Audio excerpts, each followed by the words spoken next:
সাবেক প্রধানমন্ত্রী শেখ হাসিনার সঙ্গে দেশ বিদেশে ভ্রমণ করা বিমানের সেই বিশেষ আস্থাভাজন ক্রুরাই ছিলেন স্বর্ণ ও নেশাদ্রব্য লোপাটের আন্তর্জাতিক সিন্ডিকেটের মূল হোতা। ক্ষমতাকে বর্ম হিসেবে ব্যবহার করে কিভাবে আকাশপথকে অপরাধের স্বর্গরাজ্যে পরিণত করা হয়েছিল সেই চাঞ্চল্যকর চিত্র এখন জাতির সামনে স্পষ্ট হচ্ছে।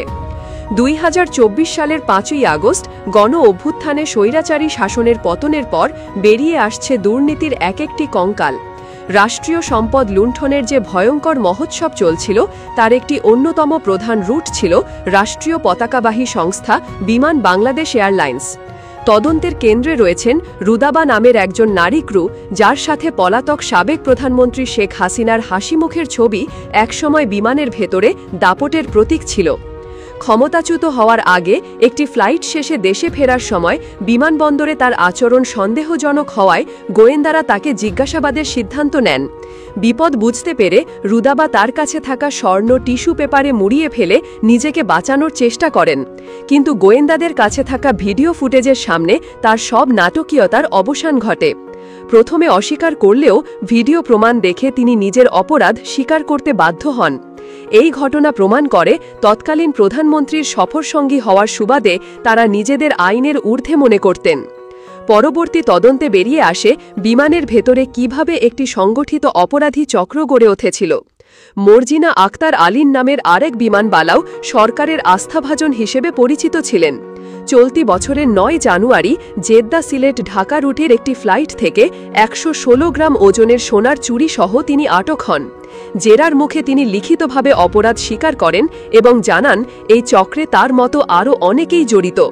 জব্দ করা সোনা পরীক্ষা করে দেখা যায় তা ছিল খাঁটি 24 ক্যারেটের। একই বছরের 12ই মে রিয়াদ থেকে আসা বিজি 340 ফ্লাইটের ক্রু হোসনে আরার কাছ থেকেও উদ্ধার করা হয় 3টি কাঁচা সোনার বার। এগুলোর কোনোটিরই বৈধ কাগজপত্র ছিল না। অভিযোগ উঠেছে তৎকালীন সরকারের প্রভাবশালী মহলের ছত্রছায়ায় এই ক্রুরা নির্বিঘ্নে তাদের অবৈধ চালান কার্যক্রম চালিয়ে যেত। এই সিন্ডিকেটের কার্যক্রম শুধু স্বর্ণ লোপাটেই সীমাবদ্ধ ছিল না। 2024 সালের 30 ডিসেম্বর নুসরাত জাহান নামে এক নারী ক্রুর কাছ থেকে 1 লিটার নেশাজাত পানীয় এবং একই দিনে আবদুল্লাহ আল আবু বকর নামে আরেক ক্রুর কাছ থেকে 2 বোতল বিদেশি নেশাজাত পানীয় জব্দ করা হয়।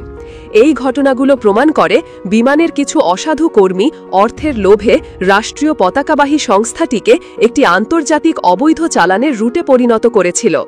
নাম প্রকাশে অনিচ্ছুক বিমানের এক কর্মকর্তা জানান, তৎকালীন সরকারের আমলে স্বর্ণ লোপাটের দায়ে আটক 4 জন নারী ক্রুকে কেবল সাময়িক বরখাস্ত করে বিচারকে দীর্ঘায়িত করা হয়েছিল। গণ অভ্যুত্থানের পর নতুন সরকার এই মামলাগুলো পুনরুজ্জীবিত করার উদ্যোগ নিয়েছে। এই তদন্তকে রাষ্ট্রীয় প্রতিষ্ঠানগুলোকে স্বৈরতান্ত্রিকতার অবশেষ থেকে মুক্ত করার একটি গুরুত্বপূর্ণ পদক্ষেপ হিসেবে দেখা হচ্ছে। জাতি অধীর আগ্রহে তাকিয়ে আছে এই তদন্ত যেন শুধু চুনোপুটিদের মধ্যে সীমাবদ্ধ না থেকে অর্থ লোপাটের পথ ধরে তাদের সেই সব পৃষ্ঠপোষকদের পর্যন্ত পৌঁছায় যাদের অনেকেই এখন বিদেশে নিরাপদ আশ্রয়ে রয়েছেন।